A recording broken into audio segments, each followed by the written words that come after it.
ఎందుకు దర్శనంలో ఎందుకు వెనకబడిపోతుండో తెలుసా? లేదా కొన్నిసార్లు ఎందుకు దర్శనాన్ని మర్చిపోతామో తెలుసా? మూడే 3 డీలు. చెప్పండి, 3 Ds. చెప్పండి, 3 Ds. మొట్టమొదటిది డిస్కరేజ్మెంట్.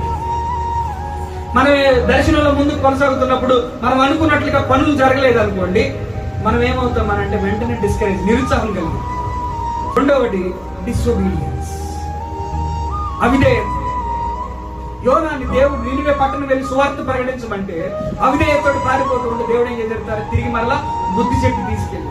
నువ్వు నేను కూడా కొన్నిసార్లు అవిధేయతలో ప్రవర్తిస్తున్నామేమో. ఈరోజు దేవుడు స్పష్టంగా హెచ్చరించి మనతో మాట్లాడుతున్నాడు. నీ దర్శనమును నువ్వు మరలా తిరిగి చేతబట్టుకుని పరిగెత్తే సమయం వచ్చింది. Restore your vision. దేవుడు నీకు ఒక దర్శనాన్ని ఇచ్చాడు, ఒక గురిని కలిగి నిన్ను నడిపించాడు, నిన్ను ఏర్పాటు చేసుకున్నాను, నేను దీని కొరకే నేను నిన్ను పిలిచి ఉన్నానని దేవుడు పదే హెచ్చరించి చెప్తూ ఉన్నప్పుడు మరలా ఎందుకు వెనక్కి వెళ్ళిపోతావు?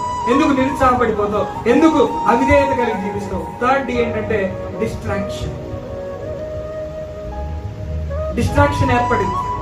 ఏదో ఒక దగ్గర ఎవరో ఒకరిని నిన్ను దూరం చేస్తారు. మత్తయి సువార్త 14:30 మాట చదవండి ఒకసారి.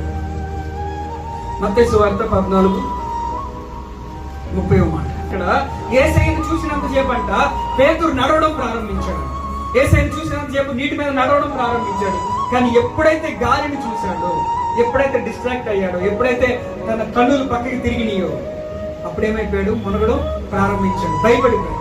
అందుకనే మీ కన్నును నీ ఎదుట సూటిగా ఉండవలను, కుడికైనను ఎడమకైనను తిరగకూడదు, నీ కన్నులు నీ ఎదుట సూటిగా ఉండవలను అని అన్నాడు.